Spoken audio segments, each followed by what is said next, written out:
काय झालं इतका मोठा अचानक बदल काही लोकांमध्ये इतका अचानक बदल होऊन जातो, सडन चेंज होऊन जातो की जे लोक कधी मंदिराची पायरी चढलेली नसतात, ज्यांना सतत शिक्षणामध्ये अडथळे येत असतात, ज्या लोकांना सतत लग्नामध्ये काही प्रॉब्लेम येत असतात, त्यांचं लग्न सतत मोडत असतं काही कारणांमुळे. पण अचानक असं काय होतं की सर्व गोष्टी त्यांच्या सुरळीत चालायला लागतात, आयुष्यात अचानकपणे पूर्णपणे बदललं होऊन जातात.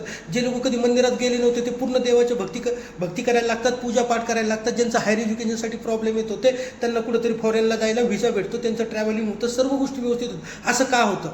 कारण याचं एकच कारण आहे मित्रांनो, एकच कारण आहे ते म्हणजे गुरु हा ग्रह आता चेंज होतो. कर्क राशी जातो. कर्क रास काय आहे? चंद्राची राशी. गुरु आणि चंद्र हे परम मित्र ग्रह आहेत.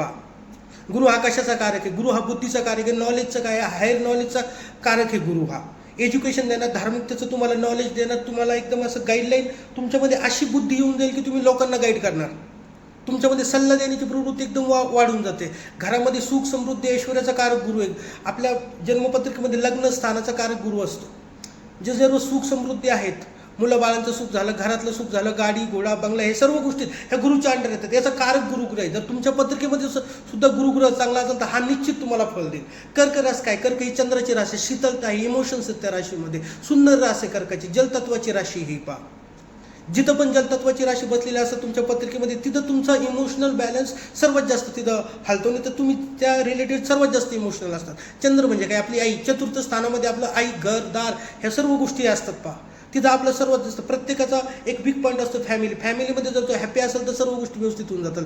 फॅमिली आपली कशी आहे? आपल्या पत्रिकेतील गुरु चंद्र ह्या ग्रहांवरून कळून जातं. द्वितीय स्थान, पंचम स्थान ह्यांसाठी गुरु कारक असतो. नवम स्थानाचा भाग्याचा पण कारक आहे. दुसरी गोष्ट त्यातल्या त्यात, आता समजा काही गोष्टी काहींचे लग्न जमत नसतील तर लग्न जमून जातील. कर्क राशीसाठी अत्यंत शुभ काळ आहे. कर्क झाली, मेष झाली, वृश्चिक, सिंह ह्या राशींसाठी चांगला काळ आहे. त्यातल्या त्यात मीन रास असेल त्यांच्यासाठी तर अतिउत्तम काळ आहे. गुरु कर्क राशीत गेले, आता 1.5 वर्ष गुरु राहील. आता जस्ट 2 जूनला जाणार आहे गुरु. कर्क राशीमध्ये येणारे जे नक्षत्र आहेत, कोणते नक्षत्र आहेत? ते आपलं शनीचं नक्षत्र आहे, गुरुचं नक्षत्र आहे, थोडंसं बुधाचं पण लागतं अश्लेषा नक्षत्र. हे सर्व नक्षत्र गुरुला चांगले नक्षत्र आहेत.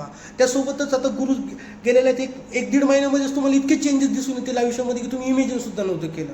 त्याच्यामुळं तुमच्या पत्रिकेमध्ये गुरु कुठं कोणत्या स्थानात आहे, बदल झाल्यामुळे तो तुम्हाला काय परिस्थिती तुमच्या पत्रिकेमध्ये चेंज होऊ शकते, तुमच्या आयुष्यात कोणते बदल घडतील, काय तुमच्या अडचणी असतील, ते सर्व आपण तुमची पत्रिका जेव्हा विश्लेषण करू तेव्हा पाहूयात. त्यासाठी तुम्ही मला तुमच्या डिटेल्स पाठवू शकता, मी तुम्हाला त्याच्यावरती मार्गदर्शन करेन. पण गुरुग्रह चेंज झालेला आहे तर थोडक्यात सांगायचं झालं तुम्ही चांगल्या मार्गाला लागा. धार्मिकता, पूजापाठ, देवधर्म ह्या गोष्टी थोड्या वाढवा, आयुष्यामध्ये सर्व अडचणी तुमच्या सॉल्व्ह होऊन जातील.